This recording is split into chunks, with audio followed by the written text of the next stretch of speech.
Baik, bismillahirrahmanirrahim. Video ini sebagai anggaplah pengganti kalau nanti kita belum bisa bertemu, tapi ya tidak ada masalah dengan itu. Dalam video ini akan saya jelaskan agak cukup detail dari satu artikel yang mengkaji tentang Islamisasi dan perbandingannya. Oke, saya langsung saja, saya share-nya. Ini artikel yang ingin kita baca, itu bisa antum download di sini ya, di apa namanya, jurnal ini. Ya, ini jurnalnya. Itu ya, jurnal apa itu nanti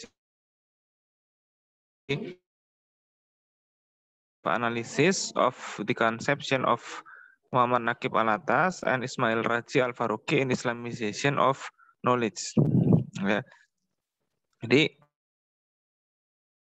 Islamisasi secara khusus ya, kita kerucutkan pada tokoh. Nah, saya mau langsung saja ya. Itu kita harus mulai dari definisi ya. Kita mulai dari definisi tentang Islamisasi yang sudah kita tahu. Menurut Alatas, Islamisasi adalah the liberation of man first from magical, mythological, animistic, national cultural tradition, and then from secular control over his reason and his language. Liberation itu artinya pembebasan ya. Pembebasan manusia pertama-tama dari unsur magis atau sihir ya, mitologis, animistis, ya, kultural nasionalisme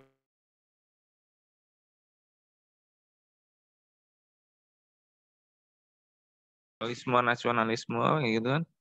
Karena agama Islam itu tidak ada urusan dengan nasionalisme, dia agama seluruh orang di dunia, kan gitu kan. And then from secular control over his reason and his language. Dan juga dari kontrol sekuler atas bahasa atau atas pikiran dan bahasanya. Jadi kontrol sekuler itu maksudnya yang kita jelaskan kemarin itu dia bisa apa namanya? Bahasa itu bisa membuat orang itu berpikir menjadi sekuler. Ya, contohnya menggunakan bahasa-bahasa yang tidak lazim digunakan atau kata-kata yang kurang tepat itu menjadi orang salah paham. Itu termasuk unsur sekuler juga. Ya. The liberation of his spirit or soul, birth, dan physical being. It brings about peace and harmony with himself.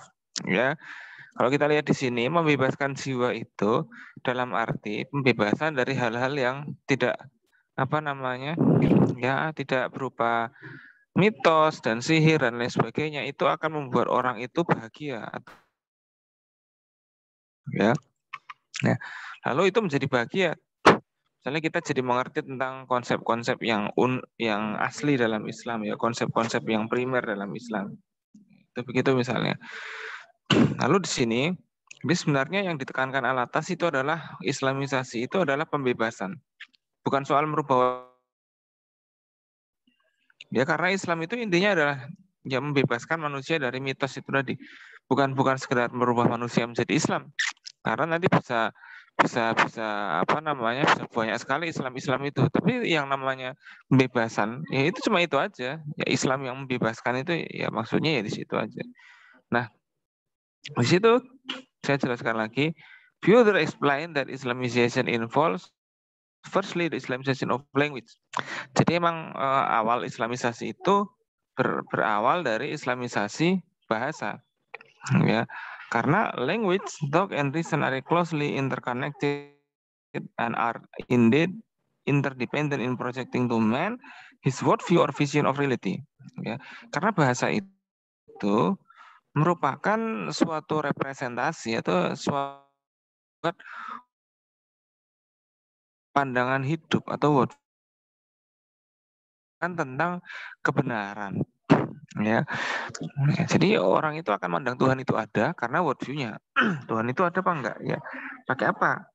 Apakah ada itu karena dalam orang itu terbebaskan dari mitos-mitos saja, batas-batas rasional dan empiris itu. Tapi kita bisa mengetahui Tuhan itu lewat sebagai agama wahyu. Nah, this fact is demonstrated by the Holy Quran itself when it was first revealed among the Arab. in general will naturally lead to Islamization of contemporary knowledge. Ya, jadi fakta ini sebenarnya sudah terjadi. Ya, fakta Islamisasi ini sudah terjadi ketika Nabi Muhammad Nabi Muhammad itu Shallallahu Alaihi Wasallam berusaha membebaskan masyarakat Arab itu dari mitos, sihir, dan kontrol sekuler itu dan lain sebagainya. Contoh kontrol sekuler pada masa Arab pada zaman itu ya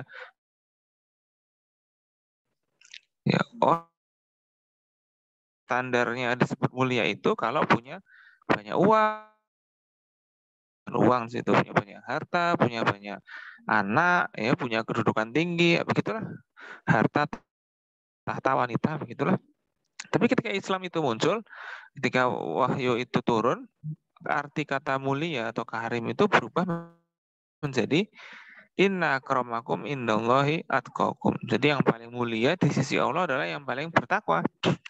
Sehingga dengan perubahan konsep ini, orang kaya bisa bertakwa, orang kaya bisa karim, tapi orang miskin juga karim. Orang nggak punya harta jadi karim juga, bisa jadi karim. Orang nggak punya kedudukan tetap bisa menjadi karim asal dia bertakwa. Nah, ini adalah contoh-contoh perubahan makna dalam Al-Quran ya yang mengubah makna jahiliyah. Nah, itu seperti itu kira-kira ya.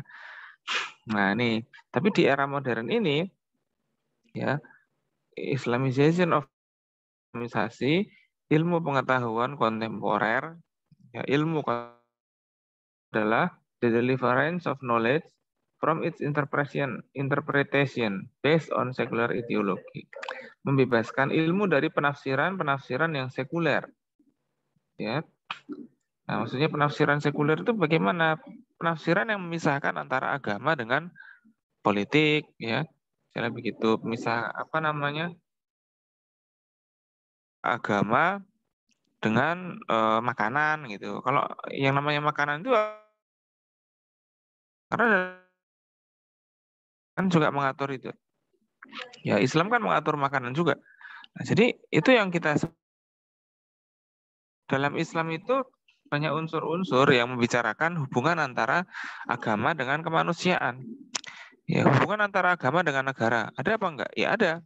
Ya, jadi ada hubungan antara agama dengan negara. Tapi kalau di negara sekuler itu tidak ada. Negara ya negara aja soal kekuasaan. Kalau agama ya itu soal sesuatu yang sakral atau tidak bisa berubah. Tapi di dalam negara harus ada sesuatu yang berubah. Nah, ini pertanyaan yang cukup menggelitik nih itu ya.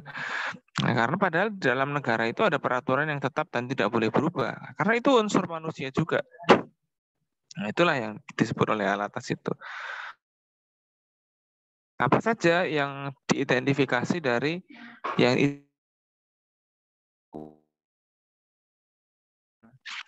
Nah, Al-Atas clearly dan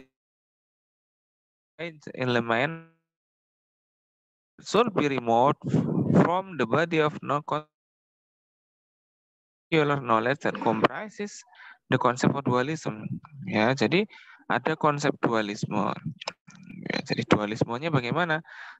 Dualisme itu ya sesuatu yang sebenarnya satu tapi dipisahkan. Ya, sederhananya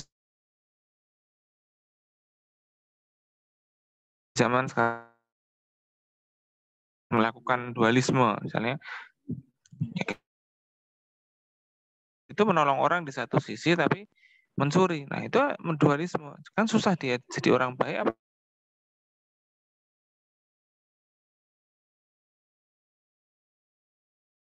baik.